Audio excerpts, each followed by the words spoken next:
So good evening, friends. It's Sunday evening, and Rhonda and I are going to try to record a song, mostly for all those folks that didn't make it to church today.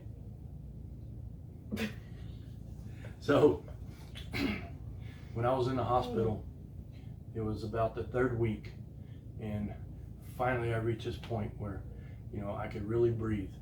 And it was a Sunday, and Rhonda had recorded music for the online church, and I was excited 10:30 see what she had recorded, and she had recorded this song I'd never heard. It's called Peace, and there's a line in here that just got me, and so I ended up crying through the whole thing, and I watched it again and again and cried, and ever since I've been home I've been wanting to try to record it. I still cried, so we're going to record it tonight.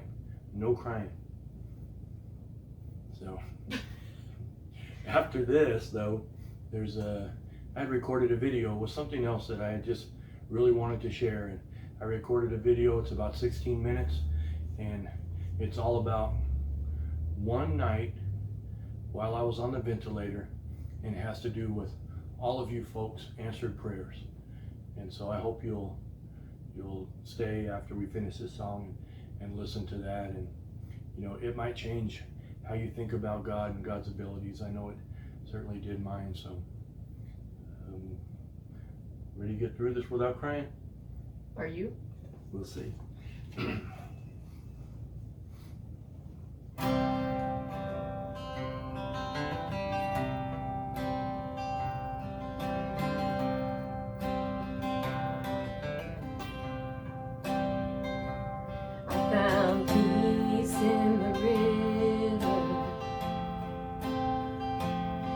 Found peace by quiet streams. I found peace on the mountain. I found peace in fields of green. I found peace in the desert. Oh, I found peace in raging waves. And I found peace in the valley. Oh, I found peace in what you say. Oh, and I can finally breathe again.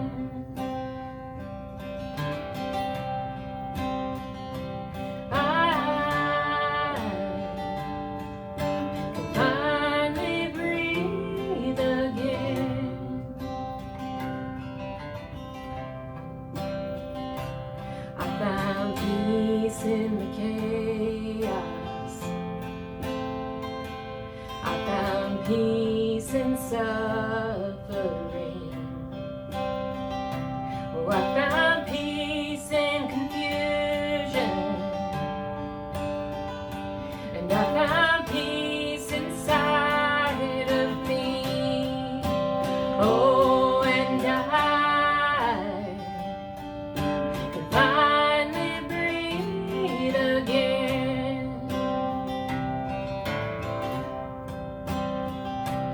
I can finally breathe again.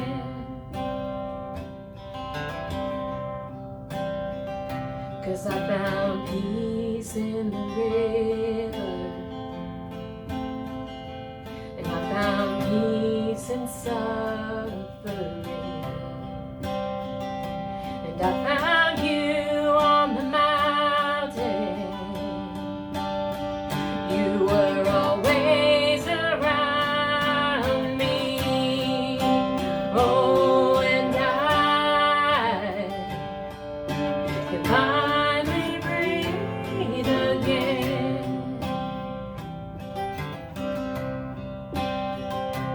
I can finally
story to tell.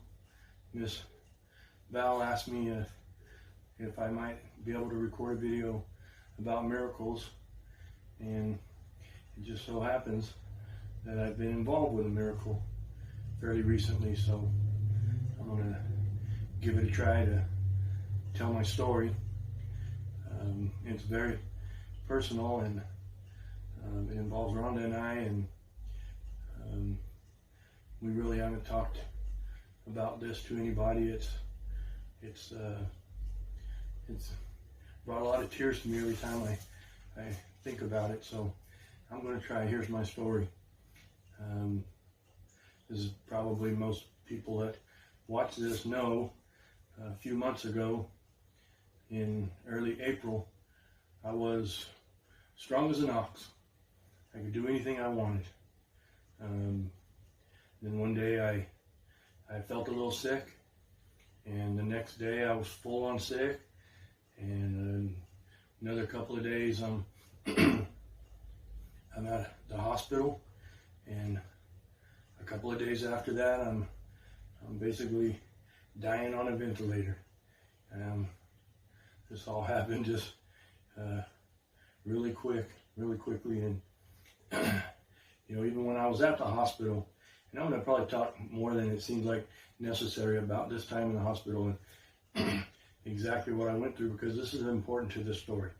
When I talk about the treatments and the ventilator and all that business, it seems like TMI, but it's important for the rest of this story to understand, just exactly what it was going on with me there. When I got to the hospital, I couldn't breathe, and they were trying to figure out what was wrong with me, doing tests, and the whole while trying to help me to be able to breathe. You got to have a certain amount of oxygen in your blood, or you're going to die. And I was right at that level, and so they tried all kinds of stuff. I was upside down. Just anything that they could do. And essentially at this point, they're taking tests, and they've already put in IVs, and they realize, okay, something's bad in my lungs, something's bad wrong, and giving me some drugs, and then doing a lot of tests and monitoring the oxygen. But at this point, it just comes down to keep him alive one more day. Maybe if he stays alive one more day, then they'll figure something out from the test, or at the same time, maybe whatever terrible thing is going on in my lungs, they will start doing something better and able to keep the oxygen level up above having somebody die. And they tried all kinds of stuff, and a lot of tests. I think after it was all said and done, they had tested me for about 100 different things. But anyway, after a couple of days, they just reached a point where nothing they would be able to do in the hospital would be able to keep enough oxygen to keep me alive. And so they called Rhonda and said, we've tried everything, we're to the last resort, we're going to have to put him on the ventilator. And so the ventilator is the last resort. I know I've talked to a few people, and I think people sort of imagine a little bit of just laying there with a mask, and this is it's not that. I don't really remember it. These are things I had to learn and piece together later. But the ventilator, it's a bad thing. It's scary. It's life-saving, but this isn't a peaceful thing. They take this metal thing and pry your jaw open and put a tube down your throat, and it's a pretty good sized tooth. Tube. I say tooth because through it all I end up losing a tooth. But they force it down your throat, get it to your lungs, and start, putting the pure oxygen in there, and hope it connects to your lungs and goes through, and then enough of it goes through to keep your oxygen level up and keep you alive. Meanwhile, I'm covered in electrodes glued everywhere, stuff in every finger hanging off, and big IV things in both sides, and it's a mess. And then once they do this, they have to put you in a coma. If you were not in a coma, you would instantly rip all this stuff out. You got a tube going down your throat. And I know we've all had something, you know, touched back there, you know, and the next thing you know, you're gagging. And so, you know, I mean, it's a mess, and catheters, and, you know, and then put you in this coma. So that was me in a coma with, you know, stuff everywhere. And they just still, you know, the clock's ticking. Can we keep them alive one more day? Maybe the next day, maybe one more day will be the day where they get the results from a test and they say, aha, this is what's wrong. He needs this. Or whatever they're already doing will start taking a effect in my lungs, and, you know, they will start working again. Just keep them alive one more day. When they called Rhonda and said, this is the last resort, we need to put him on the ventilator, Rhonda went on Facebook, and she had been doing a little update, you know, this is Rawge's in the hospital and these kind of things, and she went on and said, this is bad, you know, Rawge's going to be put on a ventilator. Please pray for him. If you're a praying person, please pray. If you're not, please do it anyway.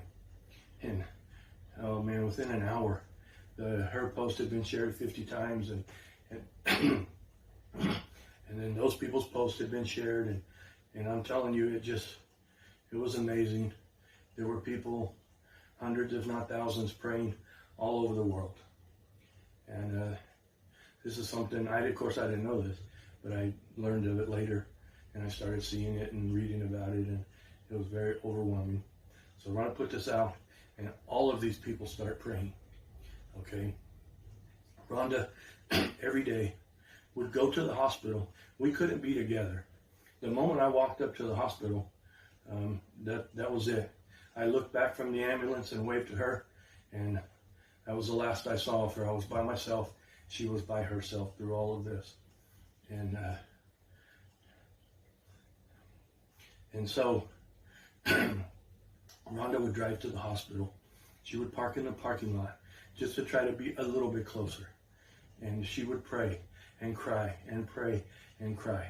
The next day she was there, there were people there that were doing the same thing. And, you know, this is, you know, the time of COVID-19. She couldn't even go and talk to them. You know, they could just wave, and then the next day she's there, and there's more people, and there's signs. There's starting to be, you know, stuff, we love you, Rawge. And so my point here is there's all these people involved in praying for me. And so the moment they told Rhonda, hey, Rawge is going on, he's going to have to go on the ventilator, you know, they said, prepare yourself.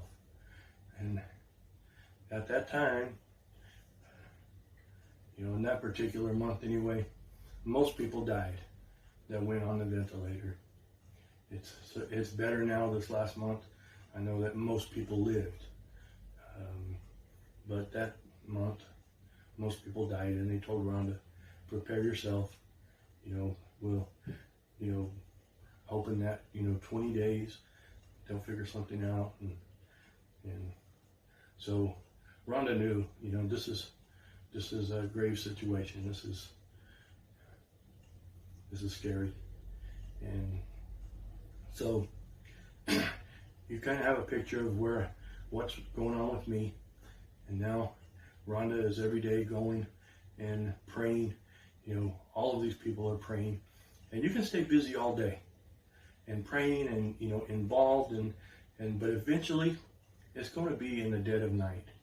And you're going to be, this was Rhonda, here by yourself in a quiet house. And you can be very quickly overwhelmed with the fear and, you know, are we ever going to be together again? You know, am I going to die? And then, you know, we're not together. And I just can't imagine that. That, you know, it's heartbreaking. And so she's here. It's the middle of the night, and she's sitting in bed, and praying and crying. And so here's her, here's me in a coma, on this ventilator with all this stuff. And then here's everybody else all over the world. Here's people praying. And I know what they're praying because I prayed the same prayer so many times when I was praying for people. And, in the little version is, Dear Lord, save Rawge. Please don't let him die. And give Rhonda peace. Give her some calmness and some peace. Okay, when you think about that, how in the world, what could God do to give Rhonda peace? Of course, she's worried sick. Worried to the point of crying and not eating and just, sitting by herself. What could God do? Well, that particular night, and this is really Rhonda's miracle. I mean, it's a miracle for Rhonda. This has been, this is my story that, God is real. So in the middle of the night, once again, don't forget where I am, on a ventilator, in a coma, with stuff all over, hanging stuff, and, in this hospital bed, and, in the ICU, and, there are nurses around the clock, and, monitoring everything. And so here it is, the middle of the night, and here's Rhonda, and her phone vibrates. And so she picks it up and looks, because of course, you get something at midnight, it's never good news. And so she picked up the phone and looked, and it was a text from me. And it said, I love you. I will see you when I wake up well. And I have the text on my phone in my sent items. She has it in her received items. So how in the world did I get a phone? Did I get my phone? It was in my belongings. I got a phone, and somehow or another, with all this stuff on there, I got it unlocked, and of course I'm in a coma, folks. And I typed out a text and I sent it to Rhonda. And so she gets this text, and she just can't believe it, and how. And so she sat there, and a few minutes went by, and she's just, how can this be something, So then the phone rings, and she looks at the phone, and it's me calling. And so she answers the phone, Rawge. Of course, I couldn't talk. I have a big tube in my throat. And so I tapped on the phone, made some kind of a noise, and she's like, no, it's me. And so she started talking to me and reassuring me and praying with me, and this went on, and we had a conversation. It was one-sided, but until I needed to tap on the phone, she could hear the stuff beeping and things going on in there and people moving around, and conversations, whatever. And when the nurse would come close, I would tap on the phone, and then wherever the phone was, and then she knew somebody was maybe standing around there. I don't know if I didn't want to get in trouble or what, but so this went on for a few hours, and the phone died. So this is incredible. It is nothing short of a miracle for her, and how reassuring that was to be on the phone with me and to get a text from me. So the next day, the nurse called her to give her an update, and Rhonda said, hey, last night Rawge called me from his phone, and we talked. Well, I talked, and the phone died. And the lady said, yeah, that didn't happen. We were in and out of here. I mean, we're here. That didn't happen. And Rhonda said, well, it did happen. I'm not going to argue with you, but please do me a favor. Look and see if he has his phone there somewhere. And if he does, find it. And somewhere in his package of belongings is a charger. Would you charge his phone? They're like, well, yeah, we'll look. And then, sure enough, the next time she spoke, they said, well, yeah, he had his phone and the battery was dead. And we have it charging.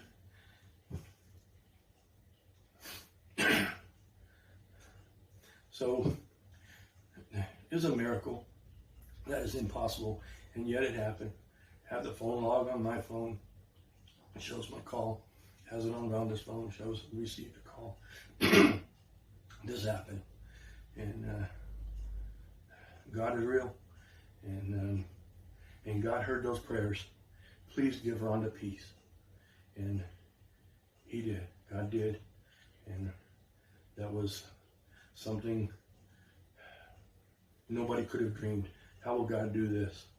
You know, how's this even possible? And yet it happened. And then a few days later, after that, my lungs started improving. And the second part of the miracle is, you know, it only took 6 days, I think, and I came off of the ventilator, and it's, you know, it's been a long road since then, but I didn't die. Here I am, second part of the miracle. So I hope just hearing this story gives people something. God is out there. You know, I know there's plenty of times where, you know, somebody talks about a miracle and that's just coincidence.